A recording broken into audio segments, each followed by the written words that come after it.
Sabi ng prof, may future ka. Pero sabi ng HR, overqualified ka.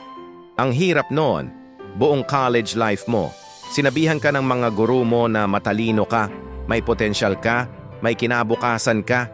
Ginawa mo lahat para patunayan na totoo yon. Nag-aaral ka ng mabuti, nag-top sa klase, nag-volunteer sa orgs, nagpa-extra project pa. Pero nung nag-apply ka sa trabaho, bigla kang tinanggihan dahil overqualified ka raw. Nakakatawa pero masakit. Kasi paano ka magiging overqualified kung wala ka pang ang trabaho? Parang kasalanan mo pa na masipag ka, na gusto mong matuto o na mataas ang pangarap mo. Ang totoo, madalas lang excuse yan. Minsan, ibig sabihin lang ng HR, ayaw naming magbayad ng sweldo na deserve mo. O kaya, natakot kami na baka umalis ka agad. Pero sa totoo lang, hindi mo dapat ikahiya ang pagiging qualified. May kakilala ako, valedictorian nung college. 3 beses siyang sinabihan ng HR na overqualified daw siya.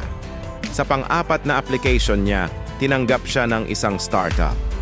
Doon niya napatunayan na kung saan may takot ang iba, doon siya nagtagumpay.